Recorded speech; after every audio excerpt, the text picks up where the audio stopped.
Well, it's a big week for boys basketball here in the Ozarks with the Tournament of Champions starting on Thursday, but we're approaching the midway point of the girls season as well, so we bring in the Ozone's Matt Turer. You can find his work here and his power rankings on girls basketball across the region. Thanks for joining us. Good to be here.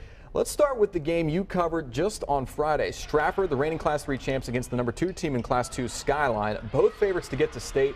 Did the result teach us anything, a Stratford win, about either of these two teams, or is it just, hey, these are two of the creams of the crop and the rest of the state's on notice? I think if you could learn anything else about Stratford, we somehow did.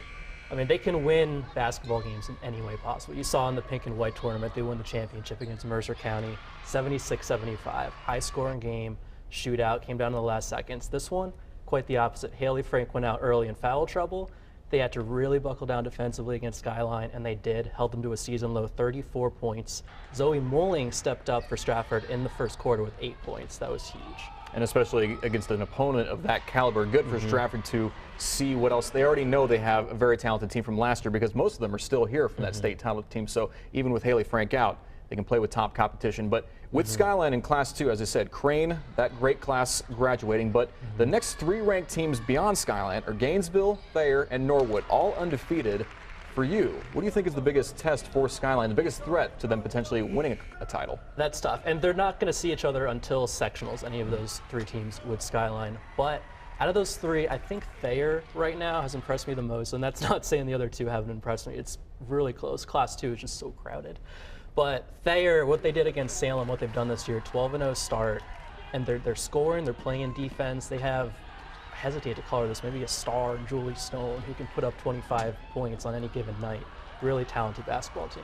And Gainesville and Norwood could be meeting up here shortly in the Sparta tournament, correct? Correct. And that could be for somebody's first defeat.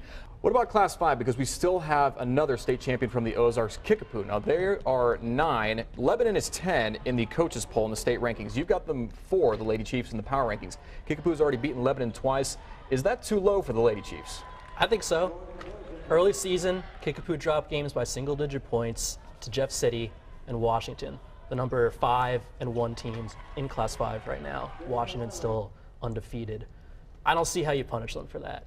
They've had injuries this year, not to Jordan Sanders, but still key injuries this year to starters. They're 10-3, and if this is college basketball, if you come in ranked number 1, number 2 in the country, you lose a couple games to number 3 and 4 teams early in the season.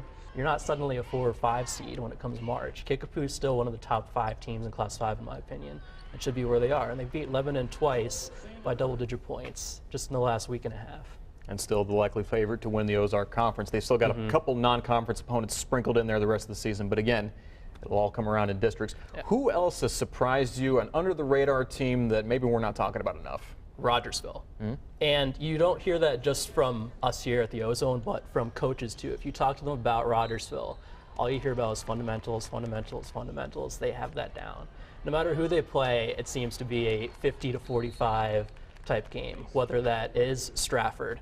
And they've held Stratford to what's now tied for the season low after the Skyline game, 50 points. Every single game, no matter who they play, they seem to be able to do that. They have a great win over West Plains earlier in the season. West Plains was a top 5 team in Class 4. And they just keep rolling. They're 9-4 right now, but they have 2 losses to Stratford. They're a very good basketball team. And maybe a team that sounds like with that defense, nobody may want to deal with an annoying team. And sometimes that can very much get the job done. Well, we've got Carl Junction. Got to give them a shout out too. Still undefeated. The Lady Bulldogs atop the rankings in Class 4. They haven't played in 3 weeks, but they get Republic tomorrow. You can read plenty more about them and every team we mentioned.